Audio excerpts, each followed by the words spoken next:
오늘 함께 은혜 받을 말씀은요, 요한복음 12장 24절. 요한복음 12장 24절 한 절 말씀인데 여러분 같이 읽어보겠습니다. 시작. 내가 진실로 너에게 이르노니 한 알의 밀이 땅에 떨어져 죽지 아니하면 한 알 그대로 있고 죽으면 많은 열매를 맺느니라. 아멘. 그렇습니다. 오늘 우리 순교자 기념 주일날 예배당에 나오신 여러분들을 한 분 한 분을 다 주님의 이름으로 축복합니다. 갑자기 장마에다가 폭염까지 이렇게 겹쳐서 정말 생활하기에 좀 굉장히 좀 불편한 그런 시간들을 보내고 있는데, 여러분 몸과 마음에 정말 시원함과 상쾌함이 여러분 가운데 함께 하시길 바랍니다. 오늘 또 우리 최진 장로님, 우리 이제 조카 되시는 우리 최지혜 선생님 또 같이 이렇게 나오셨는데, 우리 전주대학교에서 학생들 지금 가르치고 있습니다. 오늘 같이 이렇게 예배 드리게 돼서 너무 감사를 드리고, 박수로 좀 한번 환영해 주시면 고맙겠습니다. 네, 맞습니다. 감사합니다. 제가 이제 오늘 순교자 기념 주일로 우리가 예배를 드리는데, 어떤 말씀으로 우리가 순교자 기념 주일을 지킬까 이렇게 고민을 하다가 제가 생각난 사람이 한 명이 있었습니다. 누구냐면 우리 감리교 한국 땅에 처음 감리교를 이렇게 전해주시고 최초의 한국 감리교회를 세워주시고 최초의 근대 교육을 시작하신 선교사님이 계신데, 그분이 바로 아펜젤로 선교사님이십니다. 우리는 다 사실은 감리교도이고 감리교도 때문에 감리교의 뿌리를 우리가 아는 것이 너무나 중요하다는 생각이 드는데요.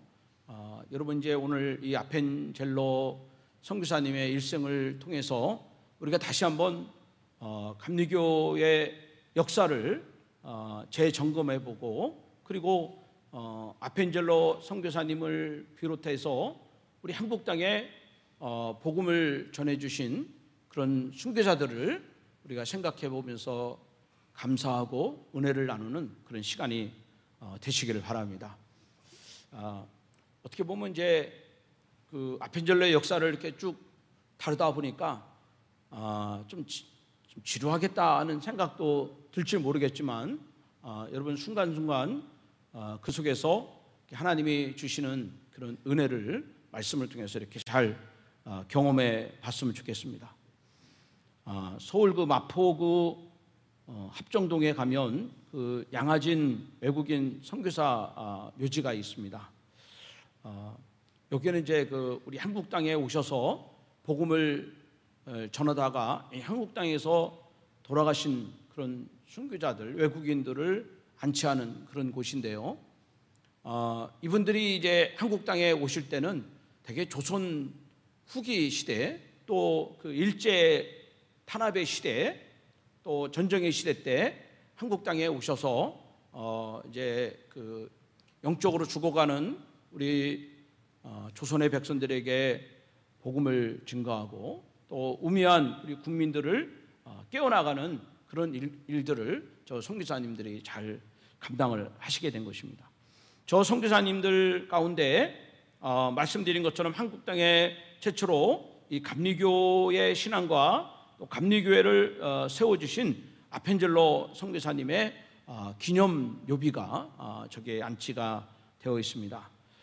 이 선교사님은 1885년 4월 5일 날 저 인천 제물포항에 들어오시게 되는데, 그때 그분의 나이가 27살입니다. 27살이에요. 그리고 그분이 성경 번역을 위해서 목포로 가는 배를 타다가 군산 앞바다에서 배가 그만 가라앉는 바람에 거기서 순교를 하시게 돼요. 이때 그분의 나이가 44살입니다. 44살. 그러니까 우리나라에 27살에 오셔서 4살에 돌아가셨으니까 17년간 한국 땅을 위해서 사역을 하시다가 하나님의 부르심을 받게 된 것입니다. 1902년에 목포에서 성서 번역 회의가 열리게 되는데, 이때 이제 이 아펜젤러와 그분의 한국어 교사가 함께 이제 그 회의에 참석을 하게 되는데요. 배를 타고 가던 중에 그 군산 앞바다 서쪽 끝에 있는 어청도라는 그 부근에서 그만 다른 그 배와 충돌하는 아주 큰 사고가 벌어지게 되는 것입니다. 배가 침몰하고, 그리고 사람들은 급히 배에서 탈출을 하게 되는데, 이제 그 증언자들의 이야기에 의하면 그 아펜젤러 선교사님은 1등 선실에 타셨기 때문에 그 배가 가라앉기 전에 탈출할 수 있는 시간이 한 2, 3분 정도 여유가 있었다고 그러네요. 근데 어찌된 영문인지 이 선교사님은 탈출할 생각을 하고 오히려 그 3선실 쪽으로 급하게 달려가더라는 거예요. 거기에 누가 있냐면 함께 동행했던 여학당에 다니는 여학생이 그 세 번째 선실에 갇혀 있는 것을 이 선교사님이 알고 그 학생을 구하기 위해서 그쪽으로 달려갔다가 아주 급격하게 배가 가라앉는 바람에 다른 한국인들과 함께 이제 숨을 거두게 되는 이런 일이 벌어지게 되었다는 것입니다. 그래서 저 양아진에 붙여 있는 그 아펜젤러 선교사님의 묘에는 유해가 없습니다. 유해가 없고 그냥 그 가묘를 그렇게 해놓은 거예요. 이제 그 배를 인양을 해야 되는데 여러 번 그것을 놓고 이제 미군 해군과 함께 배 인양을 위해서 노력을 했지만 여러 가지 경제적이나 여건적인 문제로 여지껏 그 배를 인양을 못하고 바닷속에 현재 잠겨 있는 그런 상태에 있습니다. 이 아펜젤러는 미국 펜실바니아주 서번트라는 그런 동네에서 1858년 2월 6일 농부였던 기도원 아펜젤러와 어머니 머리 아펜젤러 사이에서 차남으로 태어나고 어린 시절을 그 지역에서 보내게 되는 것입니다. 성장한 후에 이 아펜젤러는 마샬 대학과 뚜루 대학에서 신학 공부를 하게 되고 졸업을 하기 전에 해외 선교에 대한 결심을 하고 선교사로서의 길을 준비하는 것입니다. 그 역사에 의하면 아펜젤러 선교사님이 가고자 원했던 그 선교지는 인도였다는 거예요. 그런데 하나님의 은혜로 이 조선 땅으로 그 목적지가 달라지게 바뀌게 되는 것입니다. 이 젊은 신학생이었던 이 아펜젤러는 어떤 목사님을 통해서 이런 설교를 듣게 됩니다. 지금 조선에는 하나님을 알지 못해 날마다 영적인 장례식을 치르고 있다 하는 그 설교를 듣게 되고, 그리고 마음에 큰 감화를 받게 되고, 그리고 자발적으로 이제 조선행을 결정하게 되는데요. 이 아펜젤러가 한국에 입국하기 전 1884년 12월에 엘라 다찌양과 결혼을 하고, 그리고 아내와 함께 이제 조선으로 떠날 준비를 하게 되는 것입니다. 그리고 1885년 4월 5일 날 제물포항에 들어왔을 때 그 배 안에는 이화학당을 최초로 설립하신 미국 선교사였던 감리교 선교사였던 스크랜턴, 그리고 장로교 최초의 선교사였던 언더우드, 그리고 아펜젤러 부부, 이렇게 4명이 함께 제물포항에 입국을 하게 되는데, 이날 아펜젤러는 하나님께 이런 기도를 드렸다고 합니다. 오 하나님, 우리는 부활절 아침에 여기 도착하였습니다. 이 아침에 사망의 쇠사슬을 부수고 부활하신 주님께서 이 나라 백성들이 얽매여 있는 쇠사슬을 끊으시고 그들에게 하나님의 자녀로서의 광명과 자유를 얻게 하여 주옵소서. 그런 기도로 이제 한국 선교를 시작을 하게 됩니다. 아펜젤러가 조선에 들어와서 가장 먼저 시작한 것은 교육 사업이었습니다. 물론 선교사로 왔지만 그 당시 이 조선 땅은 외국인에게 선교의 문을 열어주지 않았어요. 그래서 이제 복음을 전하거나 교회를 이런 세우는 일들이 법적으로 금지가 되어 있는 그런 현실이었습니다. 그래서 이제 그 아펜젤러는 먼저 사람들에게 교육 사업으로 그들에게 접근을 하게 되는데요. 1886년 6월 8일 날 최초의 근대 교육 기관인 배제학당을 이제 설립을 하게 되는 것입니다. 이 배제학당을 처음에 시작할 때는 그 머물고 있는 방 2칸을 이렇게 헐어서 교실을 만들어 아이를 가리키는데, 처음에 아펜젤러가 가르치는 학생은 딱 2명을 앉혀놓고 공부를 시켰다는 거예요. 그렇지만 아주 정말 이렇게 허름한 가정집에서 특별한 기자재 없이 단 2명의 조선 학생들을 가르쳤던 그런 교육이었지만, 이것이 조선에서는 최초의 근대 교육의 시발점이 되었다는 것, 이것이 우리에게 주는 의미가 크다 볼 수가 있습니다. 그리고 그 해 10월 달에는 학생 수가 20명으로 늘어나게 되었고, 이 고종은 1886년 6월에 배제학당이라 하는 그런 학교 이름을 선사하게 되는 것입니다. 그 뜻은 유능한 인재를 기르는 학교다, 그렇게 이름을 지어주게 되는 것입니다. 그리고 이 배제학당을 시작으로 오늘날 배제중학교, 또 배제고등학교, 배제대학교의 전신이 되고, 한국 감리교 신학대학의 뿌리가 되는 것이 이 배제학당이 그 역할을 감당을 하게 된 겁니다. 배제학당의 그 교훈으로는 이런 글을 남겨주었습니다. 크게 되고자 하는 사람은 남을 섬기는 사람이 되어야 된다. 마태복음 20장 26절에서 28절. 당시 부모들이 자녀들을 배제학당에 보내고 또 학생들이 그 배제학당을 찾아오는 이유 가운데 가장 중요한 것은 영어를 좀 배우고 싶었다는 거예요. 그 당시에 영어를 배우는 것이 출세의 지름길이다, 그런 생각을 가지고 나도 영어를 배우기 시작했어요. 그리고 이제 배제학당에 들어왔는데 아펜젤러는 그들에게 엄중히 가르치는 것입니다. 이 배제학당은 너희들의 미래를 책임지는 것이 아니다는 거예요. 너희들에게 높은 관직을 주는 것이 아니라, 너희들이 이곳에서 배워서 너희들이 지식을 배우고 너희들이 학문을 깨달아서 오히려 너희들이 사회에 나가서 다른 사람을 섬기는 자가 되다, 섬기는 리더가 되어야 된다 하는 것을 몇 번을 강조를 하게 되는 거예요. 이제 배제학당은 기존의 교육기관과 전혀 다른 그런 기관으로서 자리를 매김하게 됩니다. 연령과 신분을 초월해서 배우고 싶은 모든 사람들에게는 다 학문의 문을 열어주게 되는 것이죠. 그래서 그 안에는 양반과 상민, 그리고 어른과 아이들이 함께 어울려서 공부하는 그런 분위기가 된 것입니다.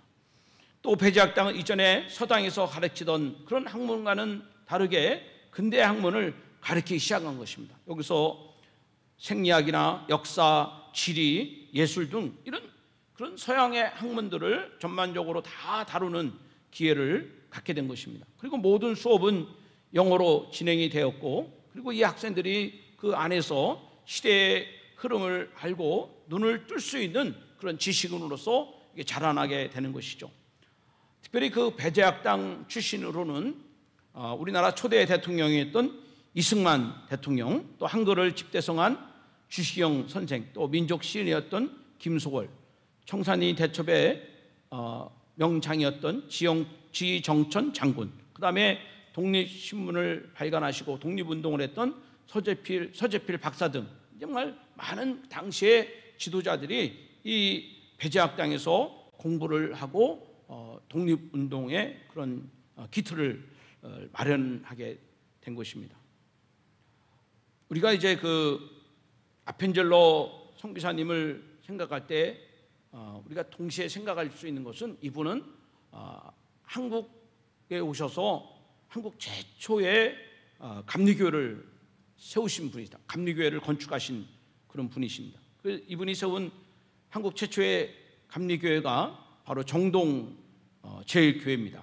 정동 제일교회. 그래서 서울에 가보면 여러 가보고 싶은 이런 추천하는 그런 장소가 있는데 그 중에 한 곳이 덕수궁 돌담길이 되는 것이죠. 덕수궁 돌담. 이 덕수궁 돌담길을 따라 쭉 이렇게 걸어가다 보면 붉은색 건물이 눈에 보이게 되는데 바로 그 건물이 정동 제일교회입니다. 그 이문세 노래 가운데 강화문 연가를 여러분 혹시 아십니까? 강화문 연가. 이런 가사가 있어요.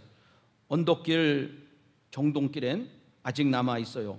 눈 높인 조그만 교회당. 이런 가사말이 있는데 그 눈 높인 조그만 교회당이 바로 정동교회를 두고 이렇게 노랫말을 쓰게 된 것입니다. 근데 사실은 조그만 교회당은 아니고 교회가 굉장히 큰 그런 예배당을 짓게 된 것입니다.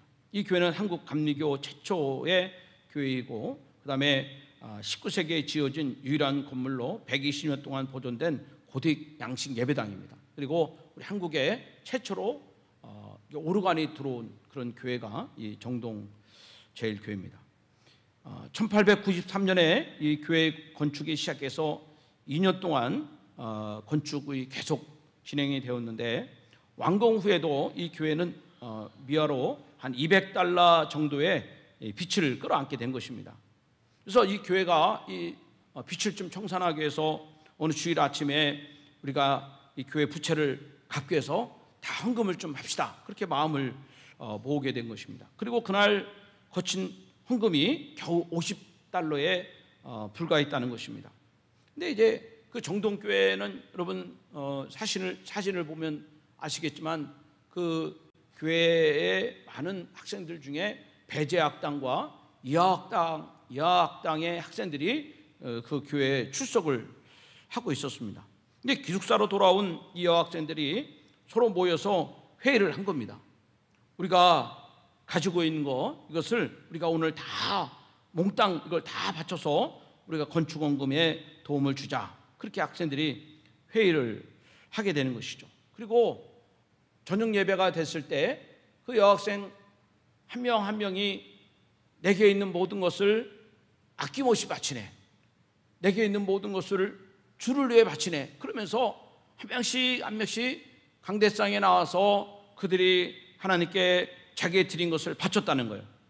이 학생들이 그날 바친 것을 보면 동전 $17, 손가락 반지 35개, 손거울, 자명용 2개, 양말, 구두, 혼숫감으로 어머니가 주신 붉은 명주실, 이거를 바쳤다는 거예요. 근데 그 중에 참 기가 막힌 그런 헌금을 드렸는데 어떤 여학생은 자기의 댕기머리를 잘라서 그것을 주님 앞에 바쳤다는 거예요. 그러니까 그 당시 여학생이 댕기머리를 잘랐다는 것은 이건 엄청난 큰 사건이 아닐 수가 없는 것입니다. 근데 이 여학생이 자기가 뭐 바칠 게 없으니까 자기 댕기머리를 잘라가지고 그거를 하나님께 바친 거예요. 거기 있던 교회 장로님, 권사님, 어른들이 그 여학생들이 손가락 반지를 드리고 자기 혼숫감을 드리고 댕기머리를 잘라서 헌금하는 것을 보면서 그 교회 어른들이 아주 큰 감격을 하게 되는 것입니다. 그래서 어른들이 그 모습을 보고 힘을 얻어서 다 같이 함께 헌금을 함으로 그날 저녁에 교회 나머지 모든 부채를 다 갚을 수 있었다 하는 그 이야기가 나오는 것이죠. 이 교회는 정동교회는 한국 최초의 감리교회지만 또 민족교회고 독립교회의 역할을 감당하는 것입니다. 우리가 1919년 3.1절을 기억하시는데 이 3.1절의 대표적인 사람이 독립선언문을 기초한 33분입니다. 근데 이 33분 가운데 16분이 기독교인이에요. 근데 여러분, 이 16분의 기독교인이 어떻게 해서 이렇게 16분의 1인 명단이 확정이 됐느냐? 그 일을 바로 정동교회 지하실에서 그 명단을 확정을 시킨 거라는 거예요. 지하실에서. 거기서 그 목사님과 전사님이 함께, 그 기독교인들이 함께 모여서 이러이러한 분들이 이제 33인에 들어가겠다, 내가 그 33인에 들어가겠다, 그래서 결정을 하게 되고, 그리고 1919년 3월 1일 날 만세운동을 하기 전에 그 교회 지하실에서 이제 태극기를 만들어서, 태극기를 제작해서 사람들에게 배포하는 일을 했고, 이 일로 인해서 그 교회 목사님은 2년 동안 감옥에 투옥되는 이런 옥고를 치르기도 했다는 것입니다. 그만큼 이 아펜젤로 선교사님은 우리나라에 들어와서 복음을 전하고 예수를 심어주는 일도 했지만, 그러나 동시에 이제 독립운동을 함께 지원을 하고 또 격려를 하고 그들을 앞장서고 해서 이 나라가, 이 민족이 스스로 자주는 독립을 할 수 있던 그런 정신적인 지주 역할을 아펜젤로 선교사님이 잘 감당을 하게 되는 것입니다. 또 이 선교사님은 그리스도의 복음을 전하는데도 온 힘을 다했습니다. 제물포 왕에 들어왔을 때 이 아펜젤로 선교사님이 혼자 들어오는 것이 아니라 그 심장 안에는 바로 예수 그리스도가 선교사님과 함께 있다는 거예요. 그러니까 그 제물포 왕에 들어왔을 때 예수님이 함께 오신 겁니다. 예수님이 함께 그 땅을 밟은 거예요. 그리고 이 선교사님은 이런 고백을 합니다. 만일 하나님이 허락하신다면 나는 한국의 모든 지방을 방문하여 저 멀리 북쪽에 호랑이 잡는 사냥꾼에서부터 저 남쪽에 벼농사의꾼에게 이르기까지 나는 모두에게 복음을 전하고 싶다. 그런 간절한 기도를 드리게 되는 것입니다. 그래서 이 선교사님은 매일 정말 그 당시에 교통이 어렵고 산지가 험한 불편한 가운데서도 가리지 않고 여기저기를 다니면서 한 사람에게라도 또 복음을 전하고 싶은 이런 간절함으로 활동을 했다는 것입니다. 때문에 이 아펜젤로 선교사님이 1885년 4월 5일 날 제물포에 들어왔을 때 그분의 몸무게가 91kg 나가는 참 건강한 거구였다는 거예요. 근데 그로부터 1892년 1차 안식년이 돼서 다시 미국으로 돌아갔을 때 그 몸무게가 64kg로 줄어들었다는 거예요. 그러니까 92년에서 85년이니까 여러분 몇 년에 한 7년 그 사이에 몸무게가 27kg가 빠져버린 것입니다. 그만큼 온 기운을 다 쏟아서 한국 복음화를 위해서, 교육 사업을 위해서 온 힘을 다하게 된 것이죠. 그리고 1900년 12월 22일 날 두 번째 안식년을 맞이해서 미국에 돌아갔을 때 그때 체중이 60kg로 줄어들었다는 거예요. 그리고 머리는 다 백발이 되고 허리는 굽어서 가까운 친구조차도 아펜젤로를 알아보지 못할 그런 아주 노쇠한 얼굴이 됐다는 것입니다. 이 아펜젤로는 안식년에 미국에 들어가서도 조금도 쉬지 않고 미국 전국을 이렇게 다니면서 교회들을 방문해서 설교와 광고를 통해서 한국을 도와달 것을 부탁을 한 것입니다. 그리고 한국에 선교사로 자원하기를 호소를 하였고 그의 친구들을 찾아가서 한국을 위해서 함께 협력하기를 부탁을 했다는 것입니다. 그 아펜젤로를 본 그 친구 가운데 이런 간증이 있습니다. 그 아펜젤로와 함께 그 두루 신학교에서 함께 공부했던 그 로버트 와치라는 그런 목사님이 그 안식년에 미국을 찾아온 그 아펜젤로 목사님을 보고, 친구를 보고 깜짝 놀랐다는 거예요. 그러면서 그를 붙들고 하는 말이, 이제 너 고생했으니까, 네가 그동안 너무 수고했으니까 이제 한국 가지 말고 빌라델피아 남아서 이 빌라델피아 연회를 위해서, 이 미국의 감리교회를 위해서 우리 함께 일하자, 그렇게 공고했다는 거예요. 근데 이 아펜젤로 선교사님은 그의 친구의 간청을 아주 단호하게 거절하면서 이렇게 대답을 했다는 것입니다. 나는 나 자신을 이미 한국을 위하여 내주어 버렸다. 그러므로 2, 3년이 그리 문제가 되는 것이 아니다. 나는 본국에서보다 한국에서 나를 더 필요로 하고 있다는 것을 잘 알고 있다. 나는 아마 하늘나라도 은둔의 나라 한국에서 가게 될지 모른다. 하늘나라는 미국이라 해서 더 가깝고 또 그곳이라 해서 더 멀지는 않을 것이다. 그렇게 이야기를 했다는 거예요. 아주 단호하게 나는 한국에서 나의 마지막 생애를 보낼 것이다. 그렇게 아주 단호하게 얘기를 했다는 것입니다. 그 아펜젤로의 아주 비장한 각오를 들은 그 왓츠 목사는 그럼 이렇게 얘기합니다. 그러면 한국 갈 것 같으면 좀 더 이 본국에서 좀 쉬었다가 한국에 가는 게 좋겠다. 그렇게 권했다는 것이죠. 그때 아펜젤로는 말하기를 아니다. 친구요. 나 없이 나의 한국인 동역자들이 무엇을 하겠는가. 그렇게 대답하고 그리고 한국으로 돌아오는 길을 속히 그 일을 추진해 나갔다는 것입니다. 근데 이제 2차 안식년 때는 들어오기는 식구들이 다 들어왔는데 본국으로 이 조선 땅에 들어오기는 아펜젤로 선교사 혼자 들어왔다는 거예요. 왜냐하면 그때 큰아들이 큰 병에 걸려서 도저히 한국에 올 수 있는 그런 환경이 되지 못해서 그 아내와 자녀들은 미국에 남고 아펜젤로 선교사님 혼자 다시 한국으로 복귀를 하게 된 겁니다. 그런데 그로부터 안식년이 끝나고 2년 후에 그만 선교사님이 이제 순교를 하시게 된 것입니다. 아펜젤로를 생각할 때 우리가 기억할 것은 그는 아주 탁월한 성서 번역가였다 하는 것을 우리가 기억을 해야 됩니다. 이 한국 땅에 한글로 된 변변한 성경이 없었던 것입니다. 때문에 이 아펜젤로 선교사님은 영어 성경을 한문으로 번역하고 다시 그 한문 성경을 한글로 이렇게 번역하는 그런 일을 하게 된 것입니다. 그 결과 이 선교사님을 통해서 마태복음, 마가복음, 고린도 전후서를 한글로 번역하고 출간을 하게 되고 여기저기 이 산동네, 농촌, 바닷가 여기저기 이 전도인들을 통해서 이 성경을 보급하는 데에 온 힘을 다했다는 것입니다.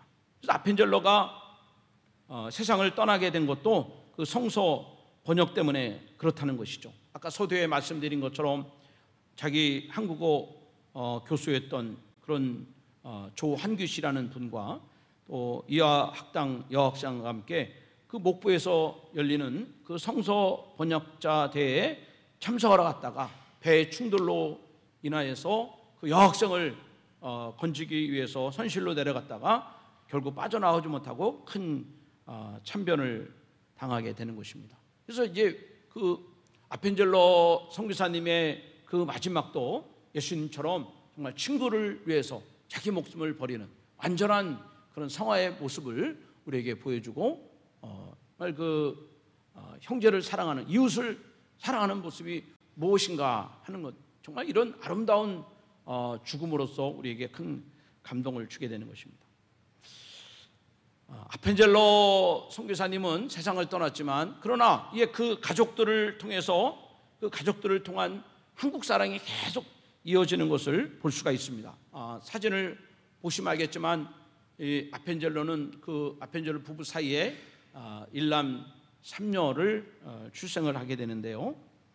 자, 저 큰 아들 아펜젤로 2세는 미국에서 공부를 다 마치고 그리고 다시 아버지가 돌아가신 한국 땅에 다시 오게 되는 거예요.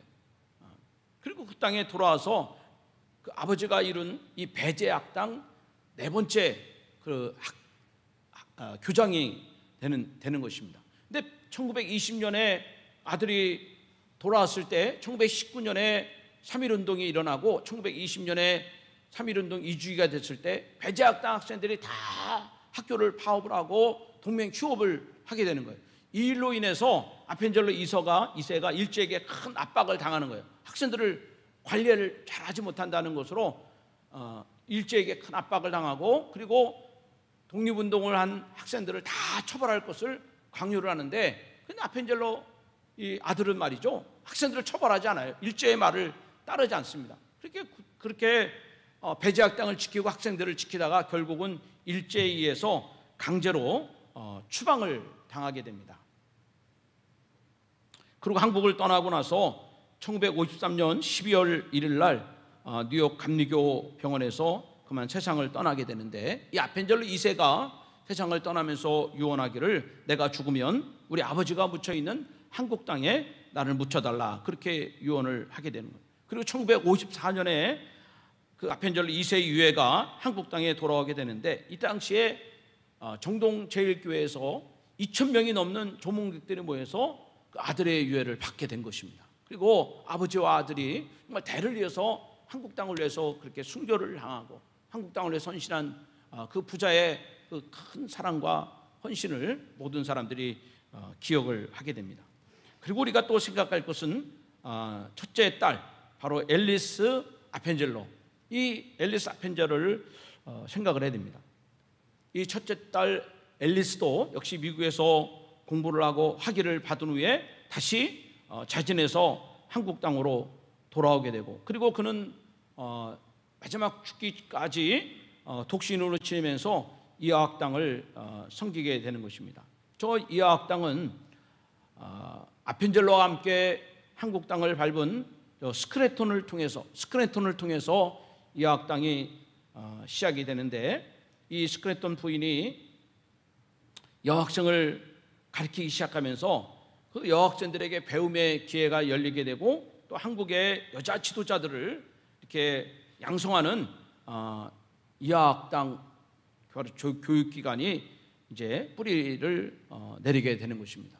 그래서 스크래톤 부인이 일대 이화학당 총장을 하게 되고, 앨리스 아펜젤로 6대를 하게 되고, 그리고 김한란 박사님이 이화여 여자 대학교 1대 총장이 되는 것입니다. 이제 이화학당에서 학생들이 모여서 가르치게 되는데, 그 당시에 체육 시간에 띰틀이 있다는 거예요. 띰틀. 그 띰틀 여러분 해보셨잖아요. 띰틀을 하려면 띰틀을 손에 딛고 그리고 다리를 쫙 벌리고 그리고 내려와야 되는 거예요. 근데 이게 아주 야단이 난 거예요. 어떻게 여학생들이 다리를 쭉 벌릴 수 있느냐. 그래가지고 이것이 윤리적으로 큰 문제가 돼가지고 부모들이 하인들을 시켜서 자기 애들을 다 데려오라는 거예요. 그 학교 다니면 안 된다며. 그 학교 다니면 안 된다. 그리고 이 양반 집들은 서로 이야기하기를 이화학당에 다니는 여학생들은 절대로 며느리로 받아들여서는 안 된다. 그런 분위기가 흐를 정도로 굉장히 어려움을 당했다는 거예요. 그리고 나라에서도 정식적으로 공문을 보내서 체육 시간에 띰틀을 시키지 말아라, 그렇게 얘기할 정도로 우리나라 그 여성 교육이 참 어렵고 무지한 그런 시대 때 저 스크래톤 부인과 또 이 앨리스 아펜젤로가 그렇게 헌신을 다한 것입니다. 특별히 이 앨리스 아펜젤로는요, 자기가 죽기까지 그 이화여자 대학을 지키게 되는데, 1952년에 어느 날 그 채플 시간에 설교를 하다가 그 설교 강단에서 그만 숨을 거뒀다는 거예요. 그리고 그 딸 역시 아버지와 자기 남동생이 묻혀 있는 양아진에 같이 함께 묻히게 되는 이런 일이 벌어지게 되는 것입니다. 아펜젤로 선교사님이 제물포항에 입국한 4월 5일 날 이런 기도를 드렸다고 그랬잖아요. 제가 서론에 말씀드렸습니다. 사망의 쇠사슬을 부수고 부활하신 주님께서 이 나라 백성들이 얽매여 있는 쇠사슬을 끊으시고 그들에게 하나님의 자녀로서의 강령과 자유를 얻게 하여 주시옵소서. 여러분, 그 기도가 저 한 사람의 기도와 한 가정의 헌신을 통해서 오늘날 이 한국 땅에 저 기도의 열매가 나타난 것을 믿습니다. 한국 땅 곳곳에 감리교회가 세워지고 그 감리교회를 통해서 하나님의 복음이 증거되고 그 복음을 통해서 많은 사람들이 깨어나고 회복되는 그런 일들이 교회에 일어나고 있습니다. 오늘 우리는 이 순교자 기념주의를 통해서 한국 감리교회의 복음을 전해준 아펜젤로와 그분들의 희생을 우리가 잊지 말아야 됩니다. 예수님은 이 땅에 하나님의 미랄로 오셨습니다. 그분은 하나님의 아들이시지만 하나님의 아들됨을 버리시고 이 땅에 인간의 몸을 입으시고, 그리고 그분은 죄인의 몸으로 십자가에 달려 죽으셨습니다. 하나님의 비리 썩어 죽으셨습니다. 그분이 죽으심으로 말미암아 여러분 온 백성들이, 온 인류가 구원받을 수 있는 길을 열어주셨습니다. 예수 그리스도의 피 흘림을 믿음으로 말미암아 여러분 하나님과 하나 되는 길을 열렸습니다. 하나님께 갈 수 있는 그런 은혜의 삶을 살아가도록 우리 예수님께서 이 모든 일들을 행하셨습니다. 사랑하는 여러분, 오늘은 우리 순교자 기념 주일입니다. 우리 예수님의 십자가와 순교자의 희생이 헛되지 않는 그런 믿음의 길을 우리는 걸어가야 됩니다. 오늘 예배드리는 저와 여러분들 다 이 땅에 오늘 2022년을 살아가는 우리들이 이 땅에 하나의 미랄이 되고 썩어지는 미랄이 돼서 나로 인하여 또 다른 사람들이 예수를 믿고 나로 인하여 또 다른 사람들이 회복되고 구원받는 그런 썩어지는 미랄로 여러분의 삶이 채워지시기를 주님의 이름으로 축복합니다. 저는 오늘 저녁에 오늘 아침에 낮의 해처럼 밤의 달처럼 우리 한번 같이 여러분과 함께 한번 찬양을 한번 부르고 싶습니다.